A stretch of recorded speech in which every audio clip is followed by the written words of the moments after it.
Assalomu alaykum, Migratsiya O'zbekiston ijtimoiy tarmoq obunachilari. Bugun sizlarga Angliya mamlakatida mavsumiy qishloq xo'jaligi ishlari bo'yicha 2030-yilgacha bo'ladigan yangiliklar haqida, ushbu mamlakatga dokument topshirish qachon va qayerda ro'yxatdan o'tish ishlari boshlanadi, video davomida to'liq ma'lumot berishga harakat qilaman. Siz esa video pastida yoqdi belgisini bosib, qo'llab-quvvatlashda davom eting va men sizga ma'lumot berishni boshladim.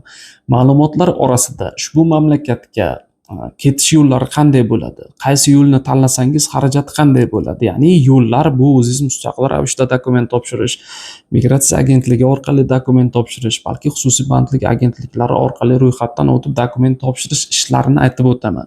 Va ushbu mamlakatga borish uchun ish beruvchilar bilan sizni o'rtangizdagi suhbatlar, qolaversa qanday dokumentlar kerak bo'ladi, yosh chegarasi, til talabi hamda ketish xarajatlari, vizaga hujjatingizni topshirganingizdan so'ng necha oyda javobi chiqishi, u yerda yozgi hamda qishki mavsumda qancha daromad qilishingiz mumkinligi haqida to'liq ma'lumot berib aytib o'taman. Xo'p, Angliya mamlakati ingliz tilida suhbatlashadi, shuning uchun til talabi ingliz tili. U yerda ko'pchilik ish beruvchi rus tilini biladi va ular ukrainalik, belarusiyalik, rossiyalik va polshalik bo'lgani uchun Osiyo mamlakatidan tashrif buyuradigan nomzodlar bilan rus tilida suhbat bo'ladi va kelganlaridan so'ng mana shu rus tili qo'l keladi ularni mana shu yerda shartnoma orqali ishlatish uchun. Xo'p, endi ushbu mamlakatga hujjat topshirish ishlari qachon bo'ladi? Xo'p, migratsiya orqali hujjat topshirsangiz 1700, 1800, 1900 dollar atrofida to'lov qilasiz. Bu to'lovingiz sizni borish va qaytish aviachipta sotib olish uchun hamda nima desam bo'ladi, hujjatlaringiz uchun qilinadigan to'lovlar. Xo'p, o'zingiz mustaqil ravishda borish uchun qilinadigan xarajatingiz deylik 1200-1300 dollar bu to'lov ichida faqatgina borish aviachiptasini sotib olishingiz kerak bo'ladi va keyingi xususiy bandlik agentliklari tomonidan bormoqchimisiz, migratsiya agentligida 1800 dollar xarajat qilsangiz, xususiy bandlik agentliklari bilan esa mana shu xarajatingizga 500 dollar firma to'lovini qo'shasiz. Bunda deylik migratsiya agentligida limit tugab qoldi, xususiy bandlik agentliklariga murojaat qilsangiz 2200, 2300, 2400 dollar atrofida bo'ladi sizni Angliya mamlakatiga borish va qaytish aviachiptasi ichida qilinadigan xarajatlaringiz. Ana endi ushbu mamlakatga siz ishga bormoqchimisiz?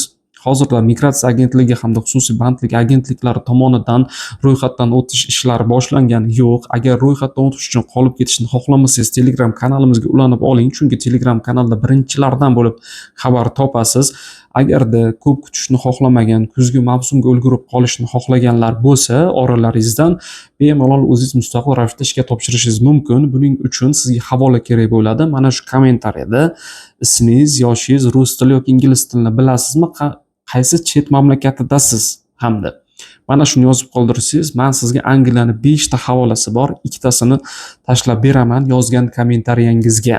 Va Telegram kanaliga o'tib o'tsangiz, qolgan 3 tasini ham kanalimizdan topishingiz mumkin bo'ladi. O'zingiz mustaqil ravishda ketishingiz uchun qilinadigan xarajat 1300-1200 dollarni tashkil etadi.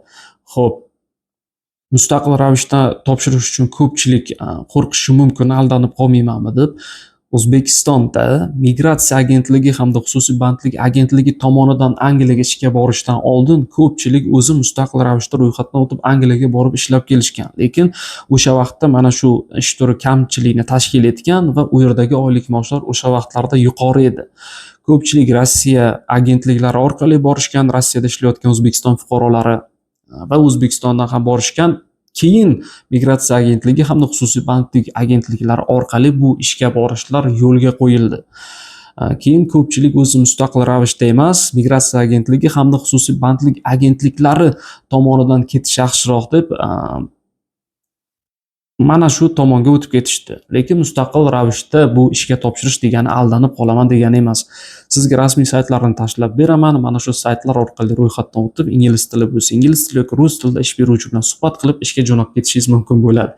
Sizga hozir Telegram kanaliga qanday obuna bo'lishni o'rgataman va undan keyin videoni davom ettiramiz. Xo'p, hozir sizga Migratsiya O'zbekiston rasmiy Telegram kanaliga qanday obuna bo'lishni ko'rsataman. Telefon orqali yozib olingan video ma'lumot. Xo'p, hozir plus Telegram, kimda Telegram bo'lsa, mana shu ilovaga kirib olish kerak.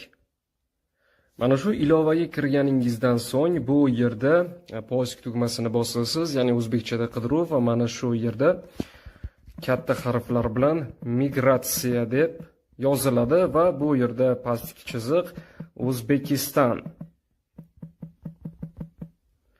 Xo'p, yozganingizda O'zbekiston migratsiyasi kelib chiqadi. Mana shu migratsiya O'zbekiston rasmiy Telegram kanalining ustiga bosganingizda bu yerda ishchi vakansiya Germaniya bo'yicha va balki Janubiy Koreya, Kanada, boshqa davlatlar bo'yicha, Birlashgan Arab Amirliklari va dunyo bo'yicha 30 ta davlatga yaqin mamlakatlar ichidan ishchi vakansiyalar taqdim etiladi. Oylik maoshlar, ketish xarajatlari hammasi to'liq aytib o'tilgan. Mana shu bu yerda qoldirilgan havola orqali onlayn ro'yxatdan o'tish havolasiga kirib, ro'yxatdan bemalol o'tishingiz mumkin bo'ladi, agarda sizga qaysidir davlatdagi bo'sh ish o'rni va vakansiya ma'qul kelsa. Ana endi ushbu mamlakatga borish uchun qanday dokumentlar kerak bo'ladi? Dokumentlar bu 4 ta majburiy dokument, 3 ta ixtiyoriy hujjat.